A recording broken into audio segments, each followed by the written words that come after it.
Hello, friends. This is Dave Hurwitz, executive editor at ClassicsToday.com, here to answer scientifically that remarkably pertinent question: what percentage of classical music listeners are likely to be obnoxious jerks? Yes, one of the fascinating things of YouTube and its YouTube amazing analytics is that you can measure all kinds of fascinating things about your audience. Of course, obnoxious jerkitude is not a category in YouTube or Google Analytics, but you can actually extrapolate by using one very, very simple measurement, which we'll get to shortly. But the real question is, first of all, in order to determine how many people are likely to be obnoxious jerks, you have to define your terms. We need to define our terms. Who are the obnoxious jerks? Well, generally speaking, I would say they fall into three major categories, at least as regards this YouTube channel. Number one, well, the easy one, the anti-Semites. I mean, I don't think anybody's going to argue about that one except for other anti-Semites. The fact of the matter is we can get rid of them very, very easily, and no one will regret their passing. That's definitely a category of obnoxious jerkitude. But then after that, things get a little more complicated. The second large category, I think, are the sanctimonious and the snobs. They sort of clump together, because a lot of snobs are sanctimonious about it, and a lot of sanctimonious people tend to be rather snotty. So yes, the sanctimonious and the snobs. Now, who are the sanctimonious and the snobs? Well, generally speaking, they are those who feel that they are better than the rest of us mere mortals because of their exquisitely refined taste and sensibilities, or because they know something. It's terrible knowing something. I mean, a little knowledge is often a dangerous thing. And these people fall into groups. Well, there's a whole bunch of different aspects of it. One of them is those who correct pronunciation. Yes, it's a wonderful thing. I said right from the beginning, and I've said it over and over again just to keep people attuned, that anyone who corrects my pronunciation is going to be banned from this channel forever. Why? Because you go out and try and pronounce perfectly a bazillion different names in a gazillion different languages. I have no question, doubt that there are people out there who are experts in certain languages, mostly because they grew up with them. So if you speak, Lithuanian, and actually that's my heritage, a lot of my family was from Lithuania. I cannot pronounce Lithuanian. My grandmother could. But the bottom line is, if you can do it, bully for you. Nobody needs your help, because the only thing that matters, as I've said a billion times, is that everyone know who we're talking about. Whether you pronounce them correctly is irrelevant. I mean, I believe that I speak absolutely perfect, unaccented English. Those people over in Britain, God knows what's happened to them. But this is perfect East Coast American English, which descends from the people who came on the Mayflower and has no accent whatsoever. But of course, anyone else who speaks any other language or English think I have an accent. And when my name is pronounced by all of those people, it will come out in some sort of garbled, accented form. And I don't care, because I know that they're addressing me and they're doing their best and they're not trying to make an issue of it. So that's one group that's just repellent to me. Absolutely repellent. They know how to say a word. Ha! Bully for them. Oh, isn't that wonderful?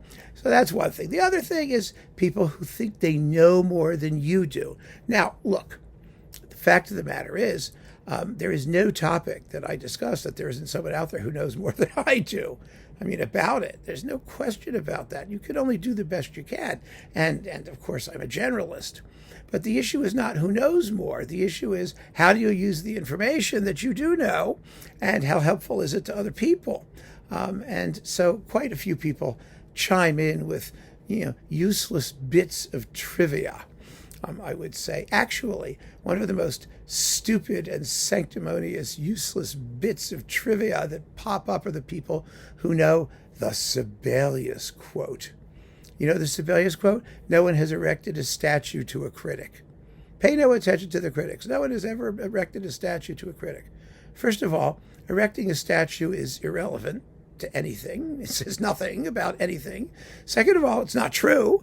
There have been many statues erected to critics. I mean, Hanslick has a statue in Vienna University. Bernard Shaw. I mean, all kinds of people have statues who happen to have been critics. I mean, if you want a statue, you can, sure, you can get a statue.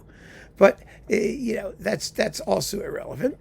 But then there are the people who believe, and this is where the Sibelius thing sort of chimes in, that criticism as a profession is somehow a soiled and dirty and useless activity. There's a good argument for that, especially given what we see routinely masquerading as criticism. I think that professional criticism is a dying profession, a decadent profession, and there are major issues with it. So you might be surprised to find that I agree with a lot of what they have to say. But the truth of the matter is that criticism I regard as a noble calling, because its principal purpose is not to say whether you like something or don't like something. It's to communicate.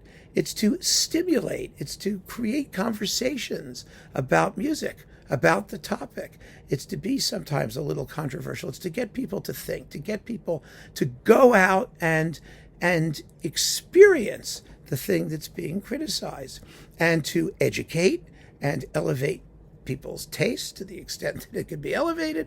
All of those things, those are all, I think, quite virtuous, actually. But there's this sort of sense out there that, well, it's all just opinion. Well, first of all, no, it isn't all just opinion. A lot of it is fact. A lot of it is historical fact. A lot of it is musical fact. A lot of it is audible fact, number one. Number two, the issue is not whether it's an opinion or not. Not all opinions are equal.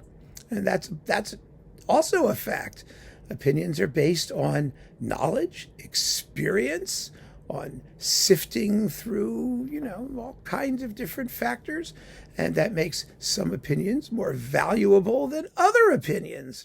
And if you're a professional critic, you better be damn sure that your opinions are likely to be more valuable to the largest number of people than those of some jabroni who just throws something out there in the comments section to one of your videos. I feel very comfortable that my opinions are not necessarily better. I mean, qualitatively, how do you measure that? But useful. And that's the point. The point is utility. And so I'm not worried about that. But we get the people who think that they are entitled. They're entitled to express their opinion in the comment section of my channel. And they're not. No, they aren't. Not a bit. And so they're, and I get to decide because it's my channel. And that's just the way it goes. They don't like that.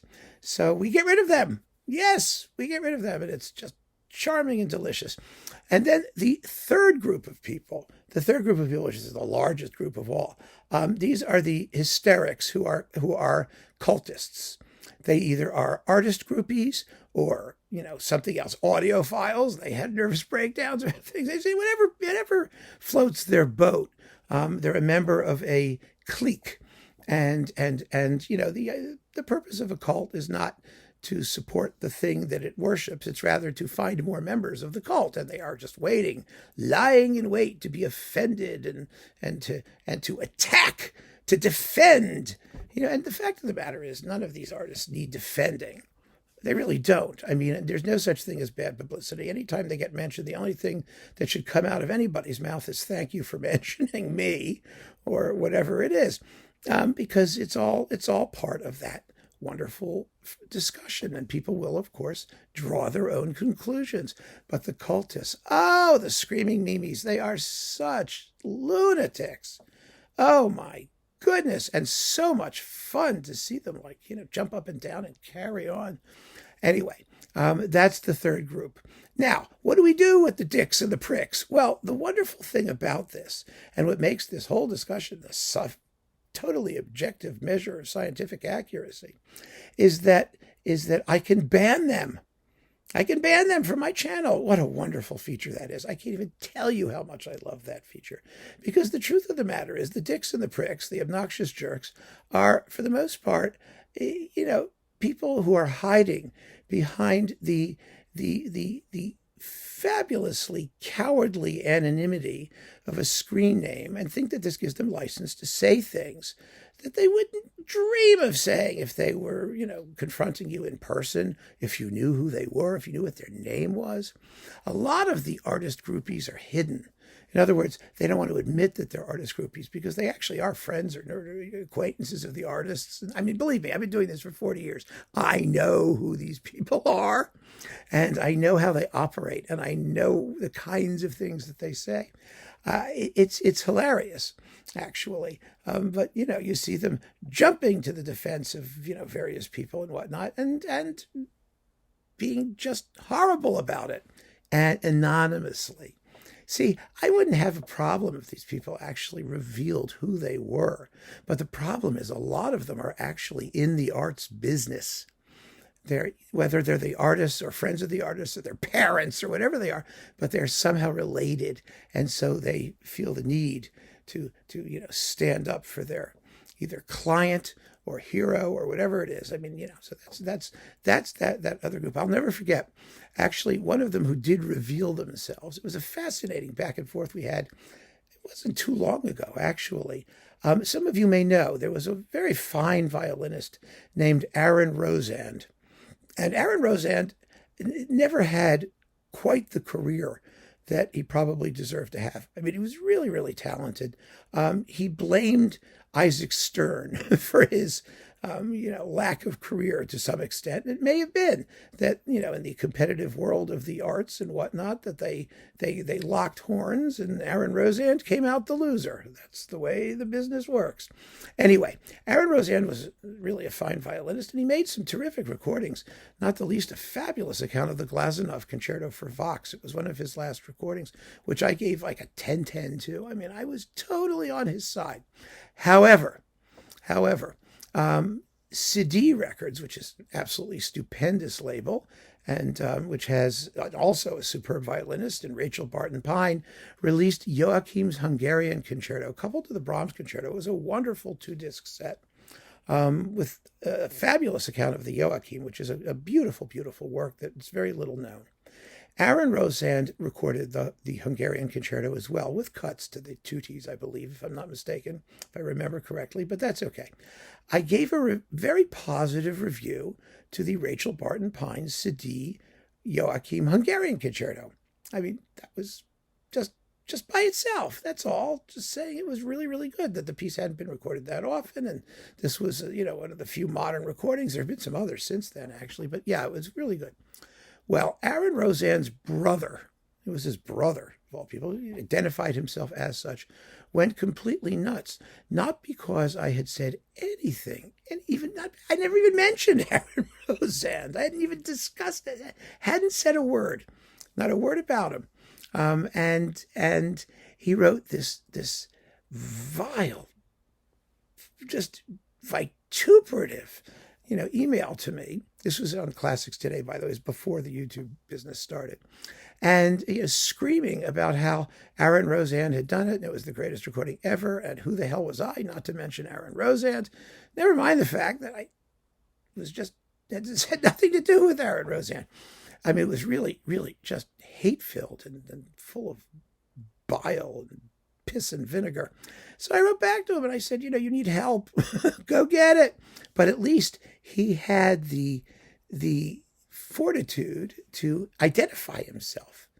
And so we actually had a bit of a back and forth about it. I wasn't, I understood that he was out of his mind, and that, but I thought it was nice that he was defending his brother, and that his brother might have been disappointed in his career or whatever reason. I mean, there was all kinds of, sort of psychopathy behind all of this communication. But that happens. I'm just saying that happens with the artist people. But now, with the internet going on, anybody can say anything, hiding behind their screen name. And so you don't know. I don't have any problem with, the relative of an artist screaming and yelling and carrying on. It's okay. It's nice that artists have relatives who care. But I do have a problem with people who are anonymously saying really, really hateful, nasty things about whoever their artistic hero is, and so their history too. So I can ban them. So where does the science come in? Well, here's where the science come in and where things get really interesting. I can count how many people I've banned. YouTube keeps track of that stuff. And I know how many subscribers I have. So as of today, just about, we have a bit more than 48,000 subscribers. And I have banned a bit more than 480 people. Obnoxiousness, obnoxious jerks, dicks and pricks. They're gone.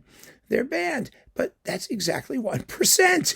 And I was just sort of curious about this. I noticed, believe it or not, I mean, I never really paid any attention, but I noticed, because I accidentally banned someone. Sometimes you click the wrong button. You're deleting just a comment, but you delete the person. I don't know. So I went back to undelete them because I felt very guilty.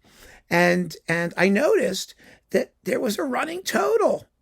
And so that I knew to a decimal point accuracy the percentage of obnoxious jerks that had been banned from the channel. Now, there may be other criteria for other channels that determines whether they are members of the obnoxious jerk brigade. It's always possible. But I actually think that this is a pretty accurate measure. And it's a happy one, because 1% is a very teeny tiny number. It means that the vast majority of classical music listeners, for all of you newbies or people who worry, are lovely people. And whenever you join a community or become part of a group, there will always be bullies. There will always be, people who are in it for their own, self-aggrandizement or to cover up their own insecurities or whatever reason there is. But, music or the object of the group not being only a side matter for the personal issues these people have. But 1% is really, really good, which makes me very happy, and it should make you happy too, because it's, generally speaking, the classical music community is warm and welcoming and generous, incredibly generous with its information, with its enthusiasms, just a wonderful group of people. Absolutely marvelous group of people. So I thought it would make you all happy to know that the number of obnoxious jerks is really quite minimal. And it just makes me feel really good to be doing this, actually, because I know that 99% of the people, just about, who are watching are just lovely. And I'm delighted to be able to speak to them. And I hope that they're delighted when they speak to me, most of the time anyway. So there you have it, my friends. The answer, the scientifically accurate answer, it is 1%. Thank you for joining me. Keep on listening. Take care.